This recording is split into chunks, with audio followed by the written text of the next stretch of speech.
And I know obviously you've been around quite a while and you've had loads of different experiences, but can you think of any examples where you've worked with a firm and the tech stack looked really strong, but the story gap kind of killed the momentum? Does any particular example spring to mind? Multiple. There's multiple. And it's, now we call it product market fit. We didn't know exactly that terminology, over the last 20 years that I've been doing Yeah. this. But today it's really clear. So what's the product market fit? And I can think of a great one. So there's a company that I was with them and basically met with three guys at Mm. a taco shop, a Mexican restaurant in San Diego. I was living in California at the time. Come on down, can you meet with us? So I drove down, and they had this amazing idea, and they'd been operating for about 18 months or a year, 2 years. Yeah. They built this entire tech stack, and it was all about, to them, it was all about facial recognition and reading numbers and signs, but they were selling to insurance companies. They were selling to sort of everybody. And I just sat there Yeah. looking at them, and I thought, they're missing the entire story, and they're missing an entire market because they Mm. don't know how to tell this story.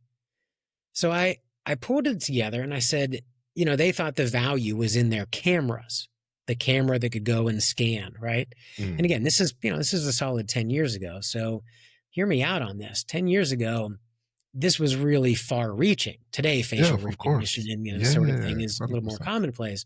But back then I just said, the value is not in your cameras. And I thought they were going to kick me out, right? I said, the value is in the data that those cameras see. They're like, Mm.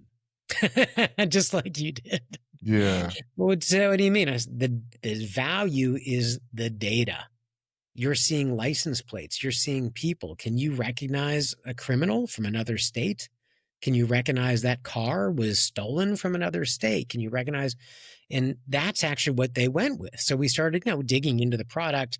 What can it do and what market could we go after? Well, they really honed in on that, and they honed in on the data. They ended up having 100 million records stored that they didn't even correlate to their product. They ended Wow. up selling that instead of, and the cameras were a peripheral, right? All the Mm. other competitors were selling our cameras, high definition. It can do this. It can read license plate and faces. They said, we have the database of 100 million records that have, from criminals to stolen cars and this. So it was facial recognition. It was license plate recognition. And for who? The police, the Yeah. FBI, that kind of thing. So they started selling, and then they went to, who else would care about this? It's the insurance companies. They Of turned course. from a few 100,000 in revenue to 100 million in recurring revenue.